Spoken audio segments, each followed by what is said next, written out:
दोस्तों, ये बात तो हम सभी जानते ही हैं कि वैज्ञानिकों के पास गहरी और ज़्यादा सोच है। इसी के कारण वो इतने ज़्यादा आविष्कार कर पाते हैं। यदि उनके पास इतनी गहरी सोच नहीं होती, तो वो कभी भी इतने आविष्कार नहीं कर पाते, ना ही इतनी बड़ी मशीनें बन पाती और ना ही कभी हम मंगल ग्रह तक पहुंच पाते। तो फिर ऐसा हम क्यों कहते हैं कि ज़्यादा सोचना हमारे लिए हानिकारक होता है? वो आपको डिप्रेशन में लेकर जाता है। दोस्तों, क्या सच में हम ज़्यादा सोचने के कारण डिप्रेशन में चले जाते हैं?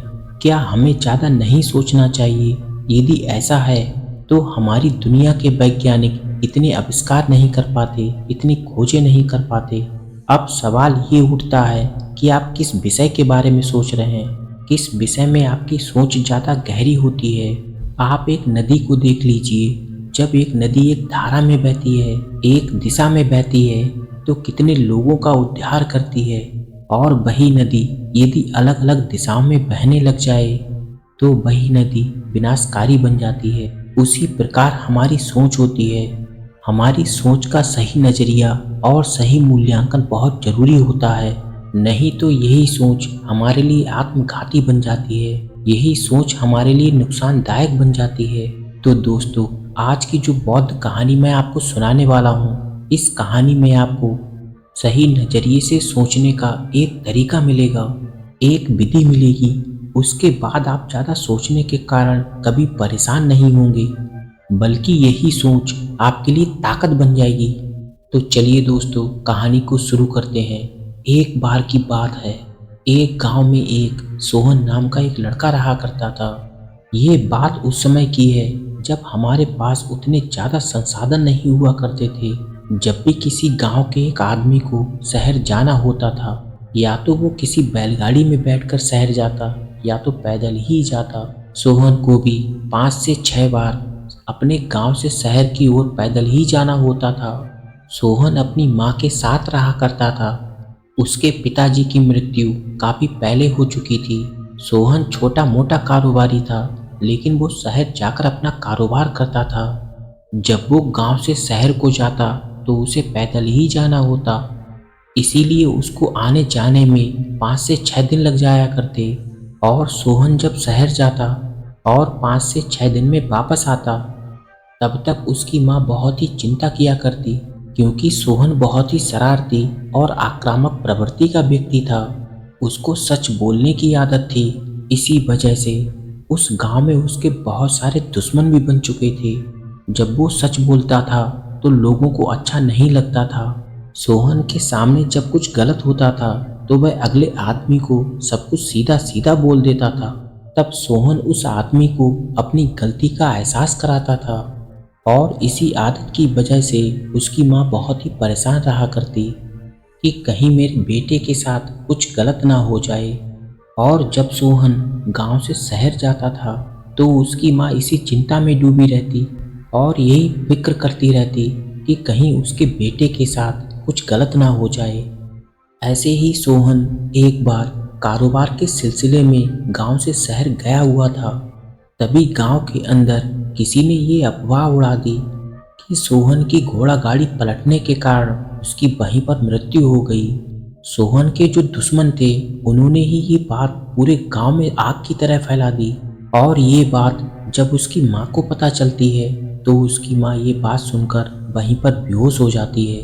और सोहन के दुश्मन यही चाहते थे, क्योंकि उनको पता था कि सोहन की माँ अपने बेटे की बहुत चिंता करती है। और जब ये बात उसकी माँ को पता चलेगी तो उसकी माँ सचमुच में मर जाएगी। और यही वो करना चाहते थे ताकि सोहन से अपना बदला ले सकें। और जब माँ को ये पता चलता है तो वहीं पर उसकी माँ बेहोश हो जाती है। वहीं पर आसपास में कुछ लोग खड़े थे जो उसकी माँ को लेकर एक वैद्य जी के पास जाते हैं। जैसे तैसे करके सोहन की माँ की जान तो बच गई, लेकिन वो अपने बेटे की बहुत ही ज़्यादा चिंता कर रही थी और इसी वजह से उसने खाना पीना छोड़ दिया। सब दिन अपने बेटे के बारे में ही सोच कर बैठ जाती। अब उस माँ के पास ऐसा कोई संसाधन नहीं था कि जिससे वो अपने बेटे की खैर खबर ले सके। थोड़े दिन बाद जब सोहन अपने घर आता है और उसको अपनी माँ के बारे में पता चलता है, तो वह सीधे ही अपनी माँ के पास जाता है और अपनी माँ को जाकर संभालता है। उसकी माँ अपने बेटे को जिंदा देखकर बहुत ही खुश होती है और उसकी माँ कहती है कि बेटा, मुझे पता चला कि तेरे साथ ये सब कुछ हुआ। तभी सोहन कहता है कि माँ, मेरे साथ ऐसा कुछ नहीं हुआ। ये तो मेरे गांव में जो दुश्मन थे, ये तो उनकी चाल थी। वो तेरे साथ ऐसा करना चाहते थे क्योंकि तू मेरे बारे में बहुत सोचती है, इसीलिए वो ऐसा कर रहे थे। और मुझे पता है कि ये किन लोगों की हरकत है। मैं अभी जाकर उन लोगों को सबक सिखाता हूँ। तभी सोहन की माँ कहती है कि नहीं बेटा, यदि तुझे कुछ हो गया तो मैं जिंदा नहीं रह पाऊंगी। जैसे तैसे करके सोहन की माँ अपने बेटे को समझा लेती है। उसके बाद सोहन कभी भी शहर नहीं जाता क्योंकि ये सोहन के लिए एक मुसीबत सा बन गया था। क्योंकि सोहन को शहर में जाके अपना कारोबार संभालना होता था, लेकिन वो अपनी माँ की वजह से गांव को छोड़कर शहर नहीं जा पाता। इसी वजह से सोहन का कारोबार धीरे धीरे ठप होता चला गया, क्योंकि हर इंसान को तो कर्म करने ही पड़ते हैं। अब सोहन के लिए चिंता का विषय बन गया था। इसीलिए सोहन अपनी माँ की ज़्यादा सोचने की इस बीमारी से छुटकारा पाना चाहता था। सोहन अपनी माँ के लिए बहुत सारी दवाइयाँ भी लेके आया हुआ था। कई सारे हकीमों को भी दिखाया, लेकिन कहीं पर भी उसका कोई असर नजर नहीं आया। सोहन की माँ कभी भी उस बीमारी से छुटकारा नहीं पा पाई। उसके बाद एक दिन सोहन को पता चलता है कि पास के एक गांव में एक साधु बाबा आए हुए हैं और वो साधु आदमी के मन के बारे में, उसके सोचने के बारे में बहुत सारी जानकारियां रखते हैं और वो बहुत बड़े आत्मज्ञानी भी हैं। उसके बाद सोहन अपनी माँ को लेकर उन साधु बाबा के पास जाता है। उन बौद्ध भिक्षु के पास जाकर उन दोनों ने साधु बाबा को प्रणाम किया। वो साधु बाबा ध्यान में बैठे थे। तभी वो साधु बाबा ध्यान से निकलकर सोहन से वहां आने का कारण पूछते हैं। तभी सोहन अपनी माँ के बारे में सारी बातें बताता है कि किस तरह उसकी माँ बहुत ही ज़्यादा चिंता करती है, बहुत ही ज़्यादा सोचती है, और इसी वजह से मैं शहर को नहीं जा पाता हूँ और इसी वजह से मेरा कारोबार भी धीरे धीरे ठप होता जा रहा है। साधु बाबा, आप मेरी माँ को ठीक कर दीजिए, मैं बस यही चाहता हूँ। उसके बाद वो बौद्ध भिक्षु कहते हैं कि इंसान अपनी बुद्धि को समझ ही नहीं पाता है। जो उसका सबसे अच्छा साथी हो सकती है, उसका सबसे अच्छा मित्र हो सकती है, वही उसकी सबसे बड़ी दुश्मन बन जाती है। और एक आदमी के मन पर तो कंट्रोल रहता ही नहीं है, तो वो अपने आने वाले विचारों को कैसे रोक सकता है। उसके बाद वो सोहन कहता है कि महात्मा जी, यही तो मैं आपसे जानने के लिए आया हूँ। यदि आप मेरी माँ को ठीक कर दें तो मैं आपका बहुत बड़ा आभारी रहूँगा। उसके बाद वो साधु बाबा कहते हैं कि ज़्यादा सोचना गलत बात नहीं है, लेकिन एक आदमी उन्हीं चीज़ों के बारे में सोचता है जो व्यर्थ की होती हैं, यानी कि इंसान अपनी परेशानियों को अपने साथ चिपका लेता है।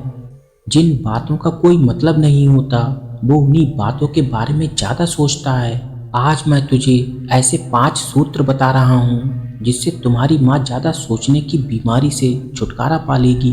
सबसे पहली बात, हमें हमारे विचारों को मौन रहकर देखना होगा कि हमारे विचार किससे संबंधित हैं।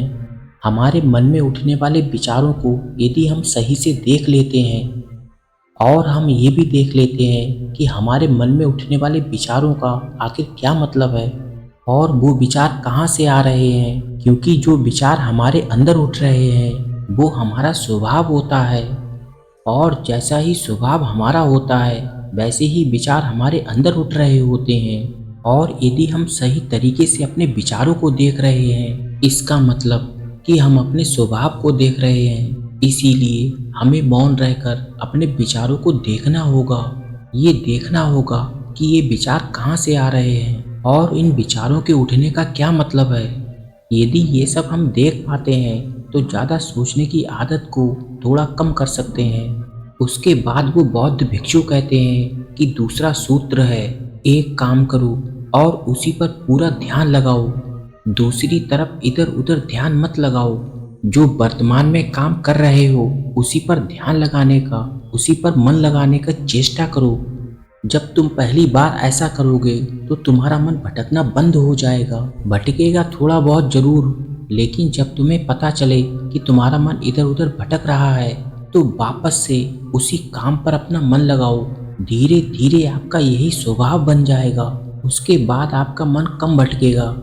उसके बाद वो बौद्ध भिक्षु कहते हैं कि तीसरा तरीका है, हमें शारीरिक व्यायाम या कोई कसरत वाला कार्य करना है या कोई मेहनत वाला कार्य करना है जिससे कि हमारा शरीर कोई क्रिया कर रहा हो। इससे क्या होता है कि हमारे मन को शांति मिलती है, हमारे विचार रुक जाते हैं और जो हम कर रहे होते हैं उसके बारे में सोचना शुरू कर देते हैं। जब भी आप खाली बैठे रहो और आपके मन में ये विचार आ रहे हो तो उन विचारों को रोकने के लिए आप कोई भी काम कर सकते हो जिसमें आपका शरीर काम कर रहा हो, क्रिया कर रहा हो। वो काम आप करना शुरू कर दीजिए।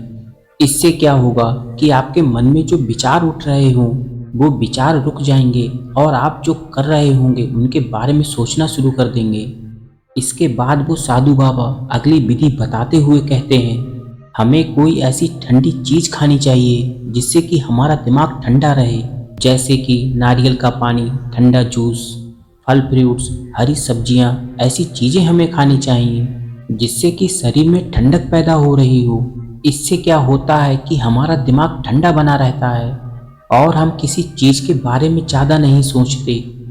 और ज़्यादा सोचने की आदत से हमें कुछ ना कुछ निजात तो ज़रूर मिल जाएगी।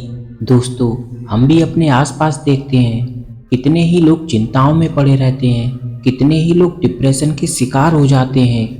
ये सब ज़्यादा सोचने के कारण ही होता है। आजकल कितनी दवाइयाँ आ रही हैं, डॉक्टरों ने एक से बढ़कर एक दवाई बना ली है।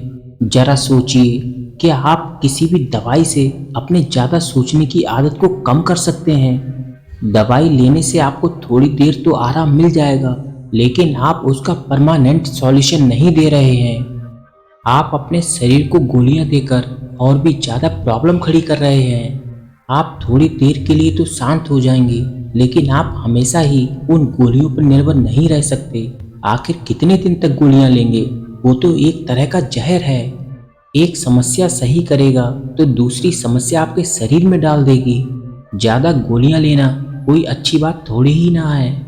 जितना हो सके आपको प्रकृति से मिलने वाली चीज़ों को खाकर अपने शरीर को स्वस्थ रखना चाहिए, क्योंकि प्रकृति से मिलने वाली चीज़ें हमें कभी फालतू का नुकसान नहीं करती और यही हमारे शरीर को फायदा पहुंचाती है। ये बात सही है कि हाँ, धीरे धीरे इसका रिजल्ट आता है, क्योंकि कहा भी जाता है कि जो धीरे धीरे रिजल्ट आता है वो काफ़ी दिनों तक रुकता है। तो दोस्तों, कैसी लगी आपको ये जानकारी? उम्मीद है कि आपको ये जानकारी पसंद आई होगी और आप इसको अपने जीवन में भी फॉलो करेंगे। तब तक के लिए अपना और अपनों का ख्याल रखें। धन्यवाद।